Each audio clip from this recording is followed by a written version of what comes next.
Pregnancy के दौरान sex medical term में सेफ है, अनसेफ है?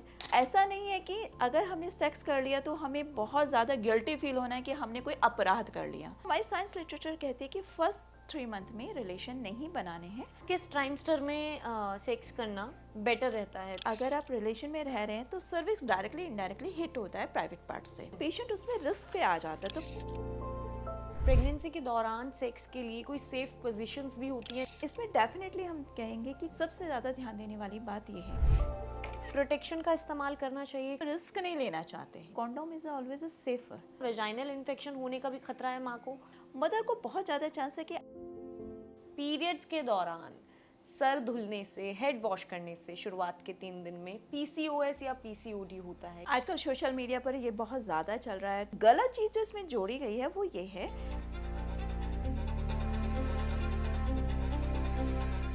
नमस्कार, पंजाब केसरी की स्पेशल सीरीज लड़कियों के राज में आप सभी दर्शकों का एक बार फिर से स्वागत है। इस शो में हम उस मुद्दों पर खुलकर बात करते हैं जिन पर बात करने से आप कहीं ना कहीं शर्माते हैं, घबराते हैं या फिर हिचकिचाते हैं। खास तौर पर महिलाओं की बॉडी को लेकर जिन विषयों पर कानाफूसी तो होती है लेकिन खुलकर बड़े मंच पर बात नहीं होती, वो होती है इस शो में। तो आज हम बात करेंगे सेक्स ड्यूरिंग प्रेगनेंसी, सेफ है या फिर अनसेफ है। और इसी पर चर्चा करने के लिए हमारे साथ मौजूद हैं डॉक्टर ममता त्यागी, जो कि गायनोकोलॉजिस्ट हैं। मैम, बहुत स्वागत है आपका पंजाब केसरी में। मैम, एक अहम सवाल सबसे पहले मैं आपसे लेना चाहूँगी, क्या प्रेगनेंसी के दौरान सेक्स मेडिकल टर्म में सेफ है, अनसेफ है, और क्या इससे बच्चे पर किसी तरीके का असर पड़ता है? प्रेगनेंसी और सेक्स को अगर हम इस चीज़ से रिलेट करें कि बेसिकली हम किस मंथ की प्रेगनेंसी को टैकल कर रहे हैं या कौन से ट्राइमेस्टर में हमारे पास पेशेंट आया है, मैटर वो करता है। आप इसे ऐसे ले लीजिए कि पुराने समय में तो अल्ट्रासाउंड होते नहीं थे, प्रेगनेंसी टेस्ट भी नहीं होते थे, तो बहुत बार तो पेशेंट्स को पता ही नहीं होता था कि वो प्रेग्नेंट हैं और स्टिल वो साथ रह रहे होते थे या सेक्स कर रहे होते थे। तो ऐसा नहीं है कि अगर हमने सेक्स कर लिया तो हमें बहुत ज़्यादा गिल्टी फील होना है कि हमने कोई अपराध कर लिया। तो ये वाली फील, क्योंकि बहुत बार पेशेंट मेरे पास जब ओपीडी में आते हैं तो उन्हें एक अजीब सी हेजिटेशन होती है या हिच होता है, उन्हें लगता है कि उन्होंने कितना बड़ा अपराध कर दिया, या प्रेगनेंसी थी उन्हें पता नहीं चला, ये तो 3rd मंथ आ गया था और हम तो आराम से रह रहे थे क्योंकि बीच में स्पॉटिंग चल रहा था, तो हमें पता ही नहीं था कि हमें प्रेगनेंसी है और वी वर इन रिलेशन। तो पहला तो यहाँ पर ये चीज़ मिथ को क्लियर करना चाहूँगी कि अगर रिलेशन में रह लिए हैं तो कोई बात नहीं, इट्स ओके बेबी। अगर अल्ट्रासाउंड पे सब ठीक चल रहा है तो आपके सेक्स में रहने की वजह से ऐसा नहीं है कि उसके अंदर कोई एबनॉर्मलिटी डेवलप हो जाएगी या उसमें कोई बहुत बड़ा विकार आ जाएगा जिससे आप अपने आप को एक अपराध भावना के साथ में लेकर चलें। अब बात करते हैं जो हम वहाँ पेशेंट्स को टैकल कर रहे होते हैं, जब हमें पता है कि अब पेशेंट का प्रेगनेंसी टेस्ट पॉजिटिव आ चुका है और अब उसको कैसे मैनेज करना है। तो हम साइंटिफिकली या अपनी रिकमेंडेशंस के हिसाब से अगर जाएं जो हमारी बुक्स रिकमेंड करती हैं, देखिए आजकल जो ज़माना है वो एविडेंस बेस्ड प्रैक्टिस का है। मतलब ऐसा नहीं है कि जो मेरा मन करेगा मैं अपने हिसाब से सलाह दे दूँ, नहीं, जो हमारे एविडेंसेस, जो हमारी बुक्स, जो हमारी लिटरेचर हमें रिकमेंड करती है वो हम आपको सलाह देते हैं as per hour science literature. तो हमारी साइंस लिटरेचर कहती है कि फर्स्ट 3 मंथ में रिलेशन नहीं बनाने हैं because there are the chances more having abortion, क्योंकि अबॉर्शन के चांस फर्स्ट 3 मंथ में सबसे ज़्यादा होते हैं। लेकिन साथ में एक एडिड वर्ड या सेंटेंस में ज़रूर जोड़ना चाहूँगी कि ऐसा नहीं है कि आपने रिलेशन बना लिया उसी की वजह से अबॉर्शन हो गया। आप समझने की कोशिश करिए, अबॉर्शन किसी भी वजह से हो सकता है। आपको डेफिनेटली हर युगल को, हर हस्बैंड वाइफ को हम ये बोलते हैं कि फर्स्ट 3 मंथ में रिलेशन नहीं बनाने हैं, बट इन केस रिलेशन में रह लिए या मिसकैरेज हो गया तो ऐसा ना हो कि आप आपकी जो मैरिटल लाइफ है वो टेंस इसी वजह से हो गई कि आपको एक अपराध बोध या एक दिमाग में एक नोशन क्रिएट हो गया कि ये मैंने किया, तो वो चीज़ भी नहीं होनी चाहिए, है ना। हम सलाह देते हैं कि ऐसा नहीं करना है, बट अगर हो गया तो ऐसा नहीं है कि आपके रिलेशन बनाने की वजह से ही बेबी अबॉर्ट हो जाएगा, ऐसा नहीं है, ऐसा नहीं है। ठीक है ना। तो इस चीज़ को ठीक करना बहुत आवश्यक है। और किस ट्राइमेस्टर में सेक्स करना बेटर रहता है? फर्स्ट ट्राइमेस्टर, सेकंड ट्राइमेस्टर या थर्ड ट्राइमेस्टर, तीनों में से सेफ किस ट्राइमेस्टर में है? देखिए प्रेगनेंसी को ना हम 3 ट्राइमेस्टर यानी हर तिमाही 9 महीने के टाइम को 3-3 महीने के 3 पार्ट्स में डिवाइड कर देते हैं। फर्स्ट ट्राइमेस्टर की अगर हम बात करें यानी पहली तिमाही की अगर हम बात करें तो जैसे मैंने अभी आपको बताया कि फर्स्ट 3 मंथ में as per literature, as per recommendation, as per science मना है, बिकॉज उस टाइम हम ये मानते हैं कि there are high chance of having abortion, तो फर्स्ट 3 मंथ में आपको रिलेशन में नहीं रहना है। सेकेंड ट्राइमेस्टर सबसे सेफ माना जाता है, सबसे सेफ। सेकेंड ट्राइमेस्टर में हम ये कहते हैं कि आप रिलेशन में रह सकते हैं, लेकिन साथ में बहुत सारी एडिड चीज़ें, जैसे कहते हैं ना टर्म एंड कंडीशन अप्लाइड, तो टर्म एंड कंडीशन भी अप्लाइड चलती हैं। रीज़न जैसे अगर आपके पहले सेकेंड ट्राइमेस्टर यानी 5-6 मंथ के अबॉर्शंस हो रखे हैं, आपकी हाई रिस्क प्रेगनेंसी है, आपको प्लेसेंटा प्रीविया है।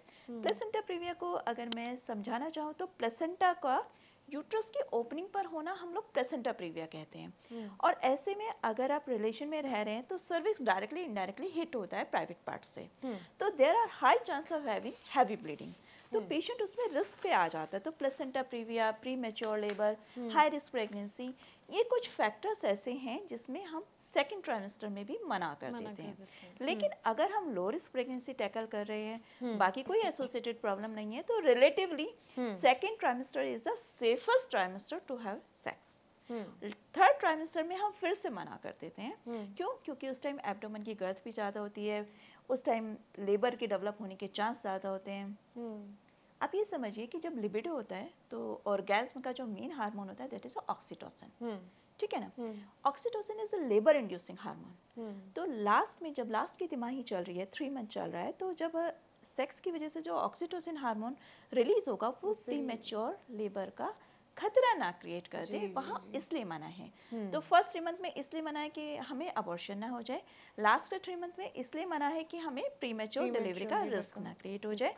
सेकेंड ट्राइमेस्टर रिलेटिवली सेफ है, उसमें भी मैं बताना चाहूँगी कि वो इसलिए सेफ है क्योंकि उस टाइम यूट्रस पे ऑक्सीटोसिन जो रिसेप्टर्स है ना वो इतने नहीं होते कि हमारा यूट्रस उस ऑक्सीटोसिन रिसेप्टर्स को रेस्पॉन्ड करे और लेबर में जाए, तो इसलिए second trimester is the safer one. जी, और इसी के साथ प्रेगनेंसी के दौरान सेक्स के लिए कोई सेफ पोजीशंस भी होती हैं जिससे बच्चे को किसी तरीके का हार्म ना हो? इसमें डेफिनेटली हम कहेंगे कि कोई भी ऐसी पोजीशन या कोई भी ऐसा मैन्योवर नहीं यूज़ करना है जिससे मदर के एब्डोमेन पे प्रेशर क्रिएट हो। सबसे ज़्यादा ध्यान देने वाली बात यह है। तो जो भी पोजीशन हो उसमें ऐसा नहीं होना चाहिए कि डायरेक्टली इनडायरेक्टली आप उनके एब्डोमेन पे प्रेशर क्रिएट कर रहे हो। तो पोजीशन का बस यही ध्यान रखना है कि मदर के एब्डोमेन पे डायरेक्ट प्रेशर नहीं क्रिएट होना चाहिए। और अगर फीमेल को रिलेशन के दौरान या सेक्स के दौरान पेन हो रहा है तो आप वहाँ सोचिएगा कि आपको वहाँ रुक जाना है, क्योंकि उसके आगे नहीं बढ़ना है। क्योंकि अगर वो डिस्कम्फर्ट लेबर में या किसी कॉम्प्लिकेशन में डेवलप हो गया तो आपके बच्चे और मदर को दोनों को परेशानी झेलनी पड़ सकती है। जी, इसी के साथ ममता जी, गर्भावस्था के दौरान अगर सेक्स किया जा रहा है, संभोग किया जा रहा है, तो क्या प्रोटेक्शन का इस्तेमाल करना चाहिए, कॉन्डोम का इस्तेमाल करना चाहिए ड्यूरिंग प्रेगनेंसी, या बिना कॉन्डोम के इस्तेमाल के भी सेक्स सेफ रहेगा? देखिए हमारे मेडिकल फील्ड से रिलेटेड अगर आप देखें तो हम हर एक सेक्स में कहते हैं कि कॉन्डोम का इस्तेमाल होना चाहिए, सो दैट कि दूसरे को, मतलब मेल पार्टनर को फीमेल से और फीमेल को मेल से किसी को भी कोई इन्फेक्शन ना मिले। Condom is always a safer, ठीक है। और प्रेगनेंसी की जहाँ तक बात है तो उसमें तो हम डेफिनेटली कहेंगे कि हाँ आप कॉन्डोम का यूज़ करिए, क्योंकि स्पर्म हमेशा कुछ ना कुछ amount of pus cell, bacteria, infection ले सकता है, और वो इन्फेक्शन जब फीमेल ट्रैक में जाएगा तो इनडायरेक्टली बेबी को लिए रिस्क ना जनरेट करे। इसलिए कॉन्डोम हमेशा अच्छा माना जाएगा। और इन जनरल भी अगर मैं यंगस्टर्स को या कपल्स को सलाह दूंगी तो यही कहते हैं हम लोग कि condom is always better rather than not using condom in any sexual activity, क्योंकि वो आपकी भी सेफ्टी बढ़ाता है, आपके पार्टनर की भी और ये सेफ्टी तो हम बढ़ाता सुनते है। ही आए हैं कि precaution is better than cure, ये तो हमेशा से बात रही है। वहीं जो लोग इन विट्रो फर्टिलाइजेशन यानी कि आईवीएफ के थ्रू प्रेगनेंसी की ओर जा रहे हैं, क्या उन लोगों को सेक्स वो पार्टनर कर सकते हैं? उसको आप किस तरीके से लेती हैं कि क्या सेफ है आईवीएफ के थ्रू अगर हम प्रेगनेंसी की ओर जा रहे हैं उस दौरान सेक्स करना? आईवीएफ के द्वारा जो लोग कंसीव कर रहे होते हैं, आपने देखा होगा इसमें बहुत सारी संख्या ट्विंस प्रेगनेंसी की होती है, क्योंकि वो डबल यानी 2 बेबी होते हैं अधिकतर, और साथ में उनके साथ हाई रिस्क फैक्टर्स भी हमेशा जा रहे होते हैं, क्योंकि उन लोगों की एज ज़्यादा होती है, वो 8 से 10 साल या कोई कोई लोग 4 से 5 साल के बाद कंसीव किए होते हैं। तो आप ये लगा लीजिए कि उसमें हम रिस्क नहीं लेना चाहते हैं, इनडायरेक्टली कहीं तो। अगर हम ये सोचें कि लो रिस्क प्रेगनेंसी और रिलेशन में या सेक्स में रहना है, तो शायद हम एक बार को अलाउ कर देते हैं, लेकिन आईवीएफ में हम डरते हैं कह लीजिए, या हमारे कॉम्प्लिकेशन होने का रिस्क हम 0.001% भी नहीं लेना चाहते। तो उस रिस्क को अवॉइड करने के लिए हम रिलेशन वगैरह के लिए मना कर देते हैं। क्यों? क्योंकि लेट एज की प्रेगनेंसी है, हाई रिस्क फैक्टर ज़्यादा हैं, ट्विंस हैं, प्लेसेंटा प्रीविया है, या बेबी से रिलेटेड कोई और इन्फेक्शन है, या वजाइना में कोई इन्फेक्शन ऑलरेडी हो सकता है चल ना रहा हो। तो ऐसा ना हो कि आप रिलेशन में रहें और उससे वो इन्फेक्शन एक्सगरेट हो जाए और कहीं ना कहीं प्रीटर्म लेबर का कॉज बन जाए। क्योंकि जो बच्चा आईवीएफ में कंसीव हुआ होता है, आप ये सोचेगा कि शायद वो पेरेंट्स को 8-10 लाख रुपए में एक बच्चा पड़ रहा होता है, क्योंकि बहुत ज़्यादा स्ट्रेस के बाद कपल उसे कंसीव करता है और वो उस एज तक पहुंचता है। तो कोई रिस्क लेना मेरे अनुसार सही नहीं है, और साथ में एसोसिएटेड फैक्टर अगर हैं तो उन पर बहुत बहुत ध्यान देने की आवश्यकता है। तो आईवीएफ के थ्रू अगर लोग कंसीव कर रहे हैं तो वो बेहतर यही रहेगा कि वो सेक्स को अवॉइड करें उस दौरान। जी, वहीं सेक्स के दौरान जब हम प्रेगनेंसी के दौरान सेक्स करते हैं तो क्या इससे किसी तरीके के इन्फेक्शन जैसे यूटीआई हम सुनते हैं, या किसी तरीके का वेजाइनल इन्फेक्शन होने का भी खतरा है माँ को अगर प्रेगनेंसी के दौरान सेक्स किया जाता है? प्रेगनेंसी में आपने अधिकतर प्रेग्नेंट फीमेल्स को देखा होगा वजाइनल ईचिंग की बहुत कॉमन कंप्लेन होती है। अब ऐसी वजाइनल ईचिंग की अगर मैं थोड़ा सा बैकग्राउंड में जाऊं, तो प्रेगनेंसी एक ऐसी स्टेज है जिसमें हाइपरग्लाइसीमिया रहता है, मतलब शुगर लेवल थोड़ा सा ज़्यादा होता है, और जहाँ शुगर लेवल हमारा थोड़ा सा ज़्यादा होगा वो वजाइनल इन्फेक्शन, स्पेशली ईचिंग वाला इन्फेक्शन जिसको हम कैंडिडियासिस कहते हैं, बहुत कॉमन होता है। तो जब आप रिलेशन में रहेंगे तो ये कैंडिडियासिस मदर से पार्टनर में भी जा सकता है। लेकिन इसका उल्टा अगर मैं बोलूँ तो फीमेल को क्या मिल सकता है, इनडायरेक्टली देखा जाए तो फीमेल के साथ क्या होता है, सेक्सुअल एक्टिविटी में जो हमारा यूरिनरी ब्लैडर और वजाइना, आप ये समझिए वो बिल्कुल आसपास हैं। तो ड्यूरिंग द सेक्सुअल एक्टिविटी जो हमारी वेजाइना मेम्ब्रेन होती है वो रब होती है, जिसकी वजह से यूटीआई के चांस हमेशा ज़्यादा होते हैं।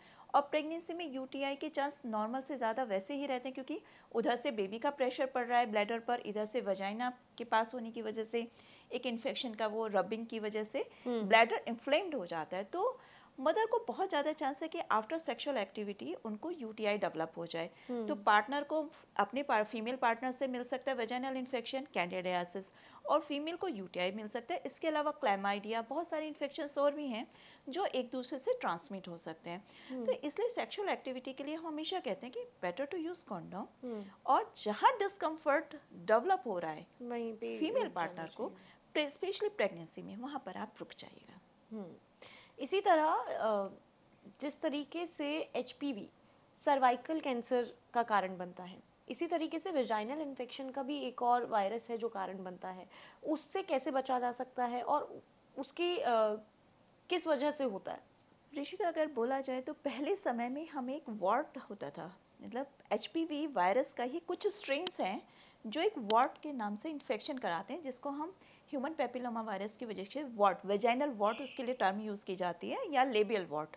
मतलब ऐसा लगेगा कि लेबिया वजाइना पे कुछ ग्रोथ डेवलप हो रही है, और वो ग्रोथ धीरे धीरे धीरे धीरे पूरे एरिया पे बढ़ रही है, और आपको लगेगा कि ये क्या अनड्यू अननेसेसरी ग्रोथ डेवलप हो गई है।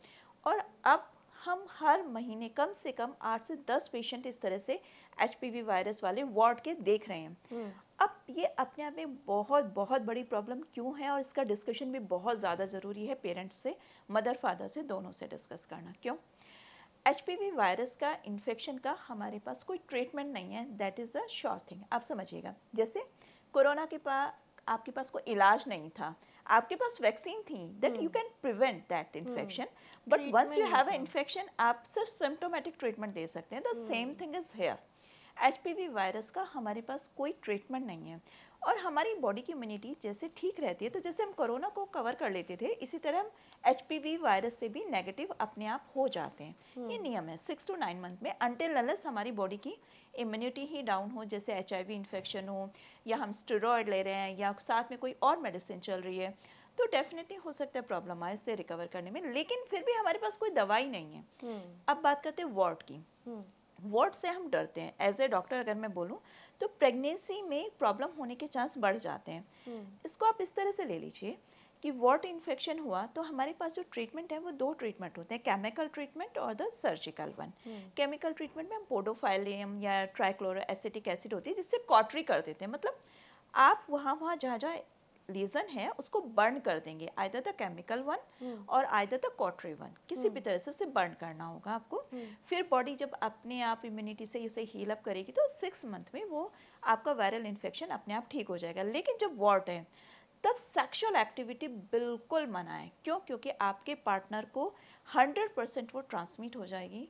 अगर आप कॉन्डोम का यूज़ करें तो भी ट्रांसमिशन रेट बहुत ज़्यादा होगा जिस टाइम पार्टनर को, फीमेल पार्टनर को वॉर्ट डेवलप हो रखे हैं। दूसरी बात, HPV वायरस के इन्फेक्शन और वॉर्ट प्रेगनेंसी खतरनाक क्यों हो गया?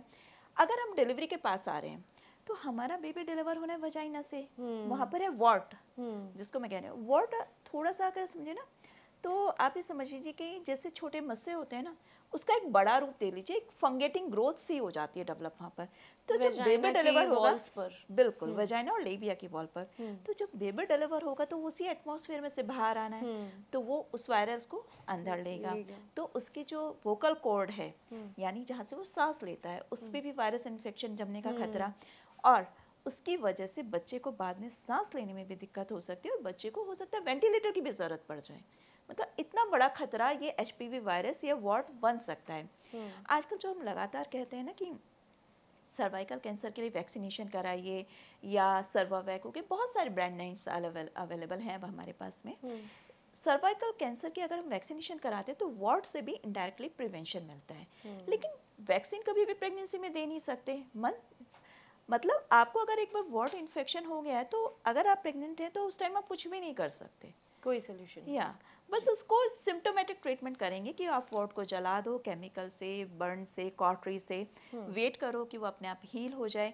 बट अगर उस टाइम डिलीवरी पेंडिंग आ गई तो बच्चे को एक रिस्क डेवलप हो जाता है। आप इसे इस तरह से भी ले सकते हैं कि जब हमने PG किया, पोस्ट ग्रेजुएशन किया, तब तक नियम था। क्या नियम था कि अगर वजाइनल वॉर्ट या लेबियल वॉर्ट है पेशेंट को तो पेशेंट का सिजेरियन ही होना है।